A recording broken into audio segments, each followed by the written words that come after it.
கிராமப்புறத்தில் நீங்கள் பார்த்தீங்கன்னா வேலை செஞ்சுட்டே இருப்பாங்க. இல்லைங்க, உங்களுக்கு எல்லாமே ஹெல்ப் இருக்குல்ல. This is what exactly original we were talking about. இங்கே வர்றதுக்கு முன்னாடி என் அத்தை 5 குழந்தை பெற்றுட்டாங்க. என் வீட்டுக்காரர் தான் கடைசி.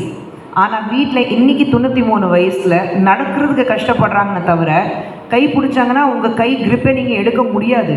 காரணம் அந்த காலத்துலேருந்து வேலை செஞ்சுருக்காங்க. தனியாக 5 குழந்தைங்க பெற்று வளர்த்தி, நார்மல் டெலிவரி பெற்று வளர்த்தி, வீட்டில் காலையிலேருந்து பெருக்கிறது, துடைக்கிறது, சமைக்கிறது, துணி வாஷ் பண்ணுறது, காய வைக்கிறது, கிணறுலேருந்து தண்ணி பிடிக்கிறது, தரையில் ஃபுல்லாக சாணி அடிக்கிறது, எல்லா வேலை தனியாக பண்ணியிருக்காங்க. ஒரு ஹெல்ப்பே கிடையாது. என் அம்மா 4 குழந்தைங்க பெற்றுட்டு என்ன மாதிரி ஒரு சுட்டி பெற்றுட்டு அவங்க படுற கஷ்டம் எனக்கு தெரியும். 4வது மாடியில் வீடு, மேலே கீழே போயிட்டே இருப்பாங்க. அந்த டைமில் எல்லாம் தரையில் உட்காந்து வேலை செய்வாங்க. இப்போல்லாம் உங்களுக்கு வாஷிங் மிஷின் இருக்குது, தரையில் உட்காந்து யார் வாஷ் பண்ணுறா? உங்கள் ஜாயிண்ட் பெயின்ஸ் அங்கேயே போகுது. நீங்கள் இப்போ இந்தியன் டாய்லெட் கிடையாது, உங்களுக்கு எல்லாமே WC இருக்குது, கம்ஃபர்ட் லெவல் வேணும் உங்களுக்கு. அங்கேயே உங்களுக்கு டைஜஷன் ப்ராப்ளம் இருக்குது, அங்கேயே உங்களுடைய கம்ப்ளீட் பவுல் சிஸ்டம் உங்களுக்கு மாறுது.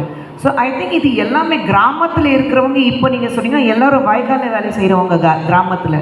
த அமௌண்ட் ஆஃப் ஒர்க். எனக்கு முட்டி ப்ராப்ளம் இருக்கும்போது தண்ணியில் நடுங்க, இல்லை உங்களுக்கு பாடி ஹெல்த் நல்லா இருக்கணும்னா நீங்கள் பீச்சில் அந்த சாண்டில் நடுங்கன்னா சொல்லுவாங்க. எதுக்கு காலையில் எழுந்திரிச்சோன்னே you have to walk on green grass, அப்படி எம்டி ஃபுட் நீங்கள் நடுங்க, it's good for your health. அது எல்லாமே இருக்குது, நமக்கே தெரியும். ஆனால் இப்போது எல்லா ஆளுங்க இந்த ரூமில் அத்தனை பேர் நாங்கள் போய் பிளட் டெஸ்ட் எடுத்தாக்கா ஃபர்ஸ்ட் நமக்கு இருக்குது டெஃபிஷியன்சி வைட்டமின் டி. ஏன்னா யாருமே வெயிலுக்கு போகிறது இல்லைங்க. கிராமத்தில் போய் பாருங்கள், வைட்டமின் டி எக்ஸ்ட்ராடினியாக இருக்கும்.